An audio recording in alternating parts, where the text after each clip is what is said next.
एक बार, सुरक्षित इंटरनेट दिवस कब मनाया गया? 6 फरवरी को। हाल ही में जारी ब्रांड गार्जियनशिप इंडेक्स में कौन शीर्ष पर आया है? मुकेश अंबानी।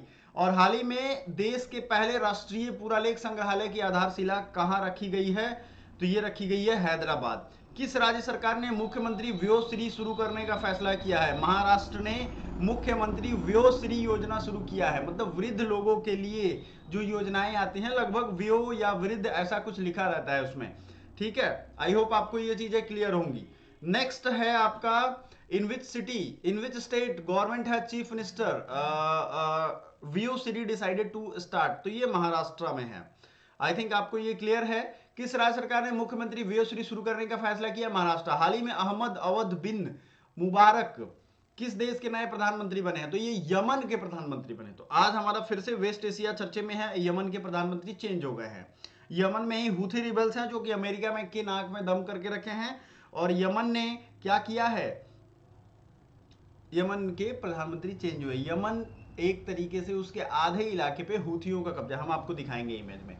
किस outstanding business women of the year का अवार्ड मिला है? डॉक्टर बीना मोदी को। और जो बच्चा कल डिमांड कर रहा था माउंटेन पासेस का कि सर माउंटेन पासेस की पिक लेकर के आइए और हमें, या फिर उसके पूरी लिस्ट लेकर के आइए, तो मैंने तो उनको लिंक भेज दिया था। और जिनको नहीं मिला है वो प्लीज हमारा व्हाट्सएप ग्रुप ज्वाइन कर ले, ताकि जो इन्फॉर्मेशन हम प्रोवाइड करते हैं उन तक पहुंच पाए। इंडिया एनर्जी वीक 2024 का आयोजन किस राज्य में किया जा रहा है? गोवा में। India Energy Week 2024 being organised in which state? Goa. BIMSTEC aquatic championship पहली बार कहां आयोजित की गई है? तो ये नई दिल्ली में आयोजित की गई है। बिम्स्टेक एक्वाटिक चैंपियनशिप कहां पे? नई दिल्ली में। बिम्स्टेक क्या है? Bay of Bengal initiative for multi sectoral and technical cooperation. BIMSTEC एक जो बे ऑफ बंगाल का रीजन का इलाका है, वहां के देशों को मिलाकर के ये बनाया गया है। अगर आपको याद हो तो हमें बताइए उसका फाउंडिंग ईयर कौन सा है, और उसमें जो देश हैं वो तो हम आपको मैप पे दिखा देंगे। So India Energy Week 2024 is being organised in which state? तो ये गोवा में होगा। ठीक है, चलो अब जो बच्चे आए हैं उनके लिए हम बता दें कि भाई पासेज का जिन बच्चों ने डिमांड किया था, तो आई होप आपको ये माउंटेन पास दिख रहा होगा। ये इंग्लिश में लिखा हुआ है, तो जो भी बच्चा अगर नोट करना चाहे, मैंने मैप के साथ रखा है। क्यों मैप में रखा है? क्योंकि मैप जो है ना वो दिमाग में, जब भी आप फोटो देखते हो तो आपके दिमाग में जल्दी छपता है। एक चीज खास करके ध्यान दीजिएगा, ठीक है? कैसे पढ़ना है, किस तरीके से पढ़ना है कि आपको लॉन्ग टर्म तक चीजें याद रहें, ये भी एक कला है। बात समझ में आ रहा है ना? ये भी एक क्या है? कला है, आर्ट है। आपको ये समझना पड़ेगा कि लॉन्ग टर्म तक अगर कोई भी चीज याद रखना हो हमें, तो हमें कैसे याद करना है। ठीक है, सो मिंतका पास। अब देखो कुछ इसमें चले जाएंगे पीओके में, तो पीओके का जनरली नहीं पूछता है, लेकिन फिर भी जम्मू कश्मीर का सबसे ऊपर आपको नॉर्थ साइड में दिख रहा है। फिर जम्मू कश्मीर मतलब नीचे वाला, फिर लद्दाख में चेंज हो गया, उसका अलग दिख रहा है। उसके बाद हिमाचल प्रदेश, उत्तराखंड और पंजाब, ये दिख रहा है। पंजाब में नहीं है हालांकि, लेकिन हिमाचल प्रदेश उत्तराखंड में अच्छा खासा है। तो आपको ये सब याद करना है। ठीक है, मैप में अगर आपको कोई दिक्कत हो तो मैं एक बार रिवाइज करवाता हूं, याद करो। जैसे खारदुंगला ये चला गया लद्दाख में, जो जिला जम्मू कश्मीर को लद्दाख से जोड़ता है ये, ठीक है? बुरजिल्ला जम्मू कश्मीर, पीर पंजाल जम्मू कश्मीर, बनिहाल जम्मू कश्मीर, बरालाचला, कहां है बरालाचला? ये हो गया आपके हिमाचल प्रदेश। देवसा पास देखो ये भी हिमाचल का है। रोहतांग पास हिमाचल प्रदेश। सिपकिल्ला हिमाचल प्रदेश। ठीक है, तो अब ये मैप से आपको काफी चीजें क्लियरली याद हो जाएंगी। अगला है पारपिक पास, ये चला जाएगा लद्दाख में। नए नए पासेज जो जुड़े हुए हैं। खुंजेरा पास, आघिल पास, कारा ताग पास, लनक पास, ऊपर वाले इलाके में लद्दाख में देख रहा हूं अभी। ठीक है, पेंसिला, चांगला, उमलिंगला, लिमिसला, मुलिंगला। अब आप पूछोगे सर ये क्या सब पूछा जाता है? जी नहीं, सब नहीं पूछा जाएगा आपके एग्जाम में। समझ में आ रहा है ना? सब पूछा नहीं जाएगा। सो आपको याद रखना है जो पूछा जाए वही। जैसे नीति और मान दर्रा पूछा जाता है, कहाँ है? उत्तराखंड में। कौन कौन? नीति और मान। तो इसके अलावा और भी जो चीजें हैं, जैसे अगर हम बात करें जलेपला, नथुमला, बोमडिल्ला, ये सब कहाँ है? सिक्किम में है। याद रखिएगा, जलेपला, नाथुला, बोमडिल्ला ये कहाँ है? सिक्किम। योंग्याप पास, कुमवा ज्वाप पास, चंकन पास, ये सब कहाँ है? ये सब यहीं पे हैं। अब आ जाओ, आपको हम बता दें कि अगर आपको ये पूरा याद नहीं है तो कोई परेशान होने वाली बात नहीं है, आपको ये डेली रिवाइज करना है। और हमने आपको याद करिए कल जो वीडियो का लिंक भेजा था उसमें मैप और लिख करके भी बताया था, बट आज सिर्फ मैप रखा हूं ताकि कल की वीडियो के बाद आप ये क्लैरिटी के साथ देख पाओ।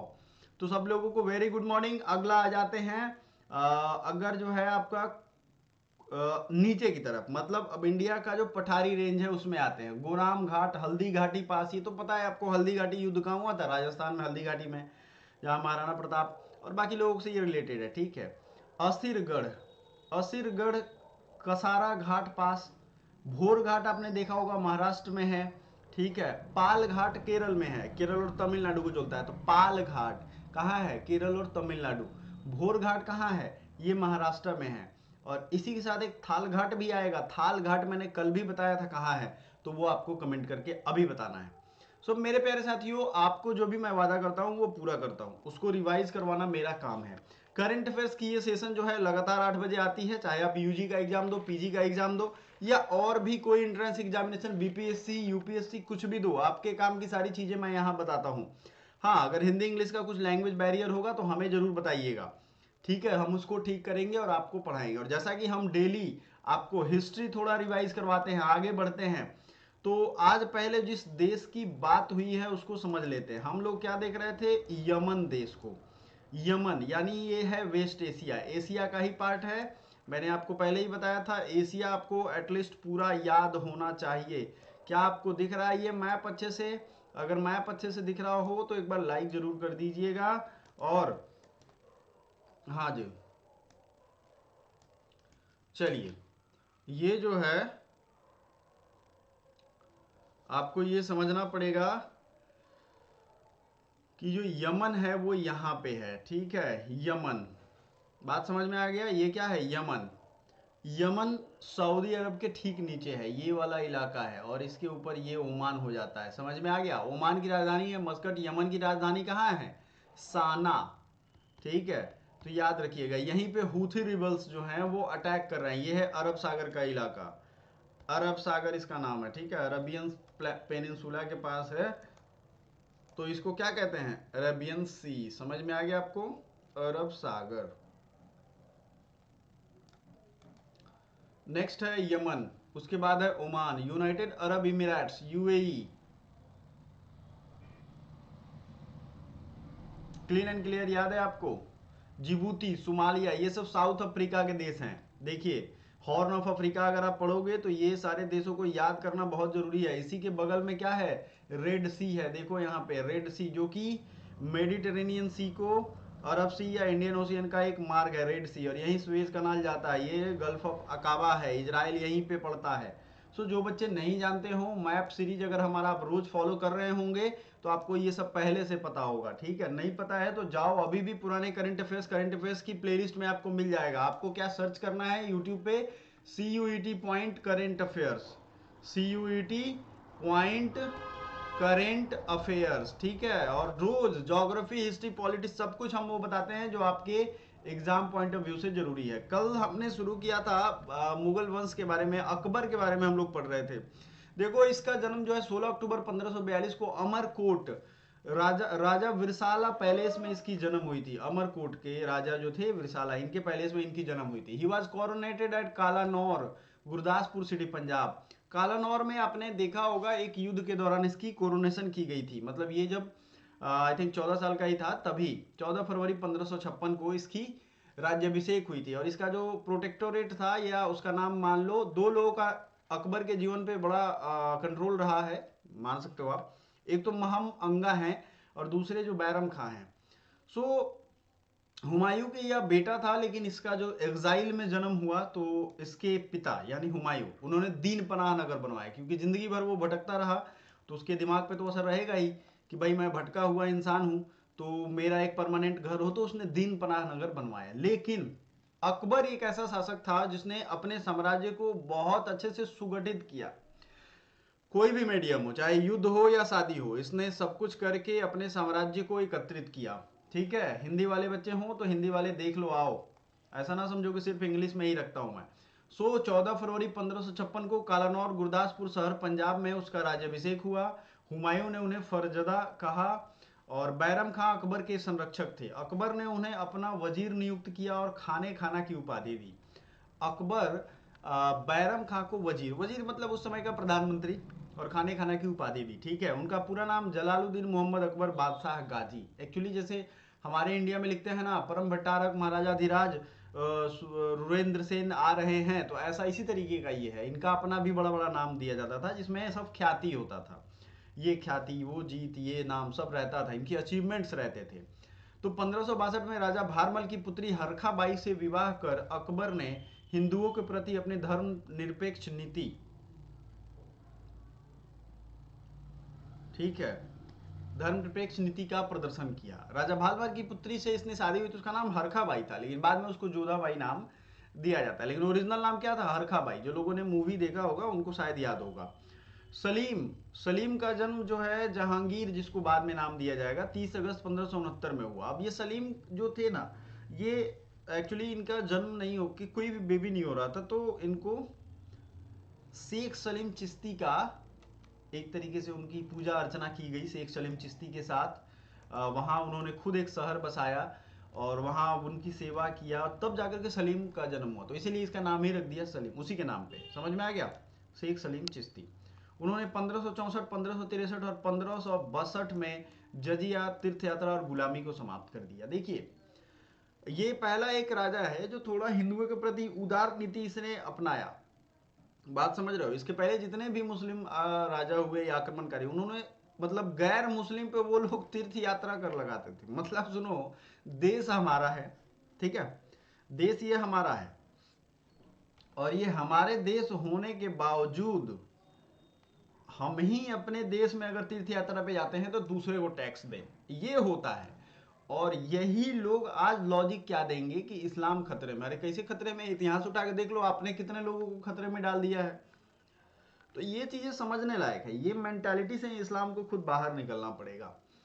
और हमेशा चाहोगे कि हमको हमेशा कुछ ना कुछ मिल जाए, तब तो कोई भी धर्म आगे उसको दिक्कत ही होने वाली है। आप देख लो मुस्लिम कंट्रीज में यूएई एक देश है जिसने अपने आप में कितने सुधार किए, उसने हर वो सुधार कर लिए हैं, आज उसको कोई टक्कर नहीं दे सकता है वेस्ट एशिया में। सऊदी अरब आज भी वो कंजर्वेटिव फॉर्मूला पे है, एरिया बस बड़ा है सऊदी अरब में, ठीक है, लेकिन यूएई की टक्कर में नहीं है जितना डेवलपमेंट इसने कर लिया। इसने सोचा कि हम कैसे आगे निकले, बाकी लोग सोच रहे हैं कि हम धर्म के नाम पे कैसे लोगों को बेवकूफ़ बना के और ये सारा चीज़ कर लें। ठीक है, तो ये जस्ट एग्जाम्पल है, किसी को ऑफेंड होने की ज़रूरत नहीं है।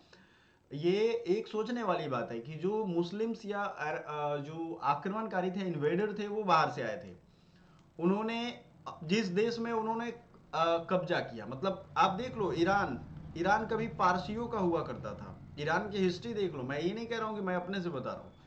और उसी तरीके से इंडिया पे भी इन्होंने बहुत कोशिश की, लेकिन भारत की वही है, भारत हिंदुस्तान आप जो कह लो, इसमें कुछ ना कुछ खासियत है जो इस चीज को वो नहीं कर पाए। बट ये आप उदाहरण देखो, तीर्थ यात्रा कर इसने खत्म किया, तो थोड़ा इसीलिए अकबर को महान कहते हैं। अकबर और अशोक दो ही राजा होते हैं जिनको महान, एक तो इनके राज्य में बाउंड्रीज का बहुत बड़ा विस्तार होता है, राज्य भी फलता फूलता है, और इन दोनों के राज्य में बहुत सारी ऐसी चीजें हैं जो नई होती हैं, जो प्रॉस्पेरिटी की तरफ आगे बढ़ती हैं। इसके बाद फिर से डिक्लाइन हो जाएगा, क्योंकि वैसे ही चोर राजा आएंगे इसके आगे जो लूट मार काट करेंगे। ठीक है, समझ रहे हो आप। तो ये हो गया आपको 1564, 1563 जजिया तीर्थ यात्रा गुलामी को समाप्त कर दिया। उसने 1562 में महमंग के पुत्र आदम खां को मार डाला। अब महमंगा जो थी, इसके अपने पुत्र को इसने मार डाला, आपने मूवी में देखा होगा, जोधा अकबर में दिखाया है। पानीपत की दूसरी लड़ाई, 1 नवंबर 1556 को हेमू को बैरम खां ने हराया था। हल्दी घाटी का युद्ध, अप्रैल 1576 राणा प्रताप की पराजय हुई। ठीक है, और महाराणा प्रताप, अब किसी भी हिस्ट्री के बुक में ये नहीं पढ़ाया जाता महाराणा प्रताप कितने महान थे, ठीक है ना, उनके बारे में कम, क्योंकि हिस्ट्री लिखने वाले मैंने कल ही बताया था। 1573 में दाग घोड़ों की ब्रांडिंग की प्रथा शुरू की, और उन्होंने 1574-75 में मनसबदारी प्रथा सैनिकों को संगठित किया। मनसबदारी भी इसने शुरू किया 74 से 75 में। जाब्ती प्रणाली भू राजस्व के लिए शुरुआत की गई। जाब्ती, आप अगर टैक्स ना दो तो जब्त कर लिया जाएगा, और भी टेक्निकल टर्म्स आएंगे। जाप्ती प्रणाली याद रखना, मानसबदारी, मनसबदारी, मनसब दे दिया जाता था कि आप इतने सैनिकों को हैंडल करो, ठीक है, हम आपको मनसब दे देंगे। बात समझ रहे हो आप? क्लीन एंड क्लियर, ये याद रखिएगा, ठीक है जी। हाँ, अब आते हैं N.A. दहसाला, आईने दहसाला अकबर द्वारा शुरू की गई भू राजस्व प्रणाली है, जिसे टोडरमल ने डिजाइन किया था।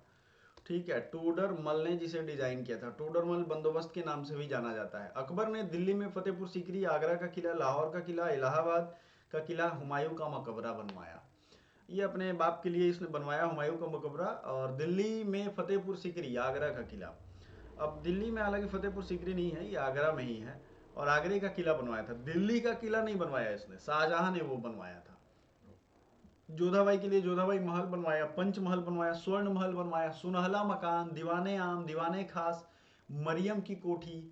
तो हर धर्म के लिए ये लोगों का बात सुनता था, कोई भी धर्म हो, सबकी एक मीटिंग बुलाता था और उनकी अच्छाइयों को अडॉप्ट करता था।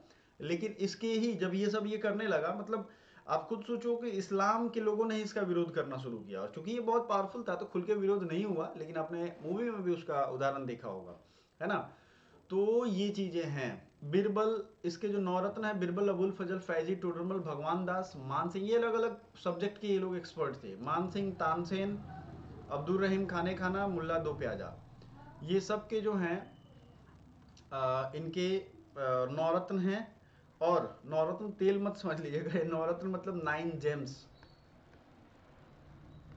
मतलब अमूल धरोहर। तुलसीदास भी अकबर के शासनकाल में थे, और तुलसीदास ने रामचरितमानस लिखी है इन्हीं के टाइम में।